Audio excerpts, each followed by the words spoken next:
The second keynote of this morning's session is titled Asia Pacific, COVID-19's Impact on Supply Chains and Order Fulfillment. And I'm really delighted to welcome Xavier Perello, who is the Senior Vice President and Regional Head, Asia Pacific, Middle East and Africa at SCHAEFER. So I'm going to hand the stage over to you, Xavier, and look forward to your presentation. Thank you. Thanks a lot. I'll go straight into it then. Good morning, everybody, whichever place you are calling in from. I just would like to give you some insights from my perspective in our industry, how the pandemic or the COVID-19 situation has really evolved throughout the region, and especially what the implications has had in our market, in our industry. I would like to give you a bigger picture of where we're coming from and what has happened. What is the reality right now? What has been impacting the way we distribute, the way we shop, the way we do the logistics, the way we have supply chains in place. Also, what will stick really in the years to come, because this has changed a number of things, and of course some of my takeaways I would like to share with everybody here today. So let's start into this. The bigger picture, of course, the bigger picture is COVID-19, and the reality is that COVID-19 is still in place, and it will be in place for quite some time to go. I think 1 year ago now, none of us really thought that we will be in this situation today. We can't travel, we can't go anywhere, and sort of we have accepted working from home or working from the office and not even visiting customers and not going anywhere. But on the positive side, after 1 year, really, the situation in the markets, at least in Asia Pacific, as we know them today, the economies are really growing. Strong demands, the business are looking fantastic. And really, this is really led by China, Taiwan, Vietnam, and Australia and New Zealand as well. Overall, GDP for the region is really raising to 6%. I was in Shanghai, our office, just before Chinese New Year. So you can see what's happening there. I mean, the vibe in the market is so tremendous. It's just incredible. I mean, it's just a pity that in Singapore now we are back to lockdown, so sort of saying. But the overall feel about the region is actually good, after what it is happening. Next thing, we failed to respond to market changes. Yes, I think all of us in different industries in our region, really what happened last year really exposed many of our inabilities to respond to what has changed. And as a result of that, I think many industries really went through really massive stocking up of goods in respective countries just to cope with the supply chain disruptions. The other thing, of course, is the business continuity plans. Did they actually work? We all had business continuity plans in place, but honestly speaking, I don't think any of that really worked last year, because this was not really expected. So, exposed weaknesses, yes. For example, a lot of panic buying in the food and retail and pharma industries as well. I mean, in Singapore, for example, at some point we had run out of toilet paper and all many things. Yeah? So this really created an unprecedented demand, which none of the established supply chains were really coping very well. Yeah. Locations, another one. I think many companies have also revisited the locations, the production sites for manufacturing, but also distribution centers to be closer to the markets and consumer. The ability has really changed. Priority has changed to supply the products on time. Yeah. Visibility on inventory. We all like to know what do we have. And most important, maybe in our business, what warehousing and distribution capabilities we can go. The other point, of course, is visibility on demand. I mean, the old way of forecasting our business, next year is going to be better, we're going to get this is all gone. I mean, this has just changed so much.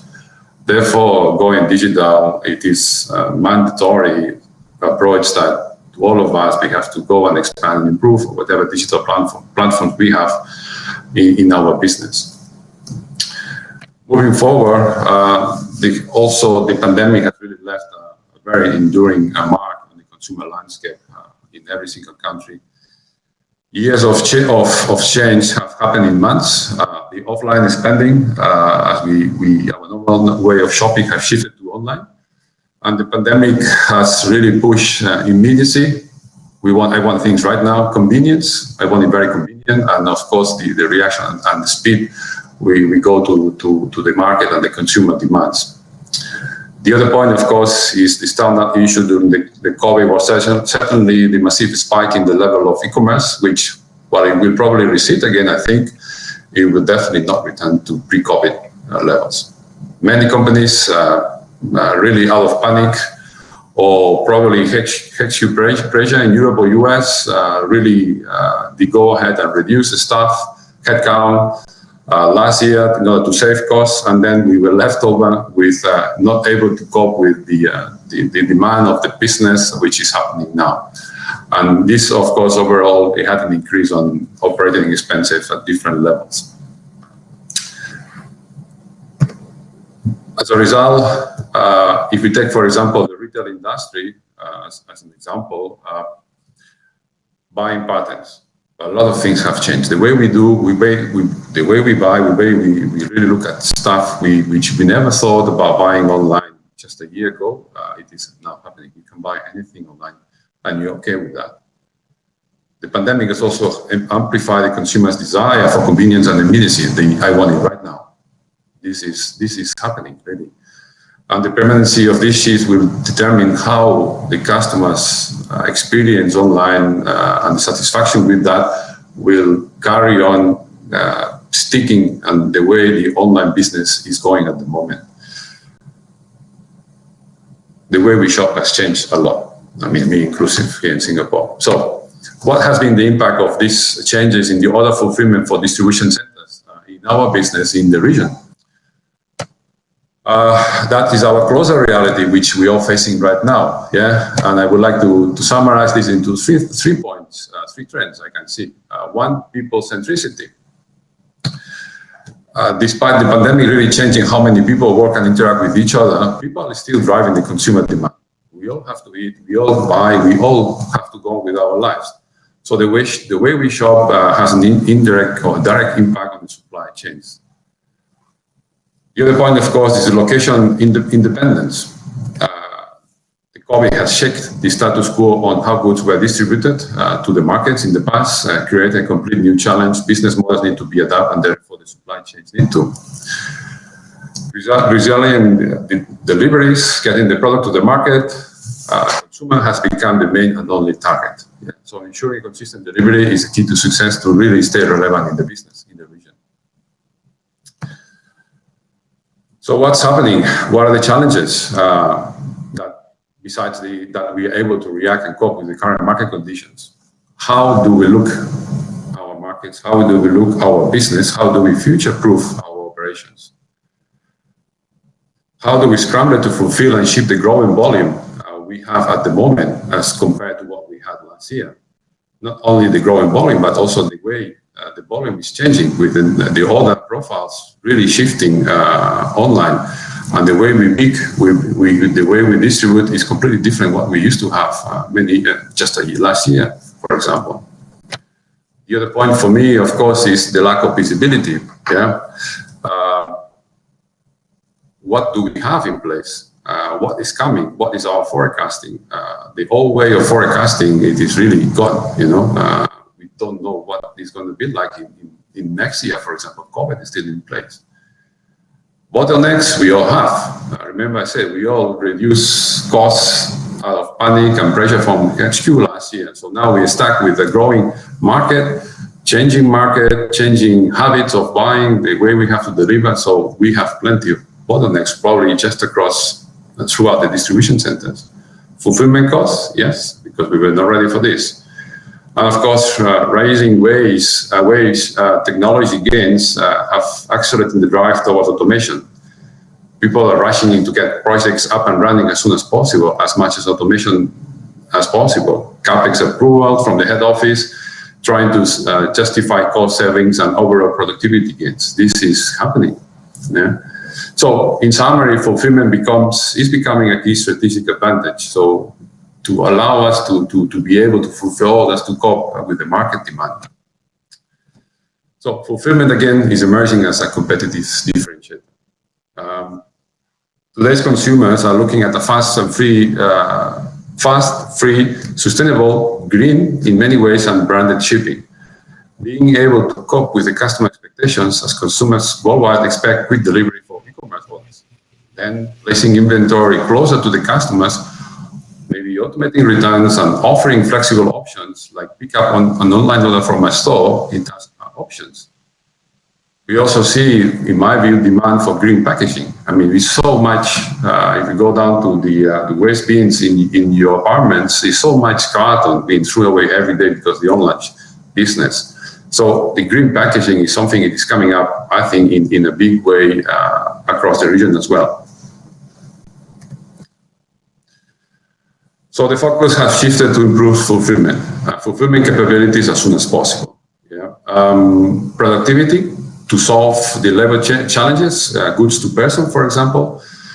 Speed up and order fulfillment cycle times through picking and handling processes, visibility on inventories and the overall supply chain status. Maybe in some cases to outsource fulfillment to third-party logistics operators as well. And of course, they streamline the return processes with some automation, documentation, and so on. So, putting automation, the work to work, the answer to improve fulfillment operations, are the companies ready to take action and invest into that? Being able to supply the product to the market is critical to remain relevant in business, yes, but because holding out and trying to get the right costs will mean missing opportunities in the marketplace, missing revenues and losing market share. How many of us, we had this situation not just long ago, currently, that we don't have enough resources to fulfill what the market wants to buy from us, for example. So this is a real issue now. So is automation the answer? While automation is able to help in so many cases, in truth, it is not always able to meet the higher throughput levels required. This is because, generally speaking, automation has a finite output. This is the question: how do we deal with peaks? How do we deal with seasons? The old peaks and the old seasons before COVID are now changed quite a bit. Yeah? And what is going to change next year with the COVID still in place, we don't really know. So this is why it's so important that when talking about automation, and especially for e-commerce solution, it is also important to emphasize the need for flexibility. That is solutions that can be flexed up and down to meet the fast changing demand and the peaks, while still offering the benefit of an automation logistics solution. In the end, it's not easy to do in reality. So in my view, it is also wrong to simply assume automation is the only answer to spikes in demand when in practice it can be a real bottleneck. Yeah. So what will stay? What will stick around? Which we can see that happening, but how this is going to stick around next year and the following year with the COVID still really in place? So habit formation suggests that we all need just 66 days to change our routines. That's an interesting number, 66. And I think right now we have gone way beyond this already. So we are all really reassessing growth opportunities in our industry, in our companies, in our business around the region, trying to identify what is the future, what business is going to grow now and next year and the year to come, and which ones are not. Yeah. So by now, many of us, we have already really identified quite a number of them, and for both growth and those we need to not to pay attention anymore. So we're all busy adjusting our processes and business strategy, resources, and most important capacities to deal with the volumes and new volumes around the region to be able to generate additional revenues and, of course, profit. Yeah. So what is already sticking has become a catalyst or acceleration on some of the trends we had seen before. For example, shopping habits. Yeah, e-commerce, and especially in the e-grocery, if I take that as an example, the space, that is changing very fast. You can buy anything online now for food, including frozen, including chilled. So cold storage, logistics, and supply chain. This is a new trend we see also with massive investments going into that. Because All of us got used to buy fresh, frozen online. Yeah, we don't need to go to the fresh market anymore. And of course, the other one is digital innovation and drive for intelligent process automation to speed up our internal processes and rely a lot less on headcount, so things can become more efficient. So again, in the grocery business and e-grocery, for example, this is a good example of all these changes are really taking a very, very fast impact into the new investments we see now in the region in fulfillment centers or distribution centers with automation. Retailers, for example, have been shaping their strategies to the new normal, redefining the purpose of the physical store. Yeah. So they are unable to compete in many ways already in price and convenience, so they have to begin modernize and even to rethink the purpose of the stores. Maybe the store has to become an experience just for us to go there, have a feel about what we want to buy, and then go home and buy it from online business, online platform. The same goes for other retailers. I think earlier I mentioned also the tremendous growth of electronics, but also sporting goods. We all buy from home, yeah. So because they're easy buy, and that has created a massive disruption for the retailers. They have physical stores in malls, expensive malls. This has had, and in my view, will also continue to have a deeper need to reshape the demand and supply to address this: people, location, and delivery, to address our expectations as a consumers. So the change, converting unused retail space, for example, into fulfillment centers, this is already happening in some of the Western countries, Europe and North America, for example, to convert retail space, which is big enough and people not going there anymore, into some sort of fulfillment centers, dark stores. This can be a smart way to offer a click and collect pickup while slashing online fulfillment costs. Again, focusing on the three topics for drivers: people, location, and delivery. The store could be equipped to ship orders to customers that have been ordered online. Yeah, so stores are becoming mini fulfillment centers at the moment in different countries already, and I think this is also coming our way here in the region. It is already happening in Australia, for example. So these fulfillment locations are really normally dense and scalable and flexible storage and picking solutions inside a neighborhood store or convenience store near us within the city. For example, this allows retailers to really quickly fulfill orders while reducing the final delivery costs and meeting its customers' demand for the right now products. I want it right now, so order now, I get it in 2 hours from now. So for that, many things are changing. It comes to the solution for goods to person and micro fulfillment, of course, and fulfillment solutions. The one I just mentioned is to have a fulfillment solution within the retail store. Those who've been to Europe, you can see that already in many ways in most of the pharmacies in Europe. You can order, and there is a small automation system inside the pharmacy that delivers whatever you order on the spot. Yeah. So that is micro fulfillment, is like a backroom warehouse inside the store. Of course, the other one is what I mentioned earlier, the dark stores, the standalone fulfillment centers with goods to person solutions inside what used to be a store, but now has become a fulfillment center to deliver convenience stores within the city, for example. And of course, to have a dedicated fulfillment center within a current warehouse solution, which we may have somewhere in nearby a city where the market is.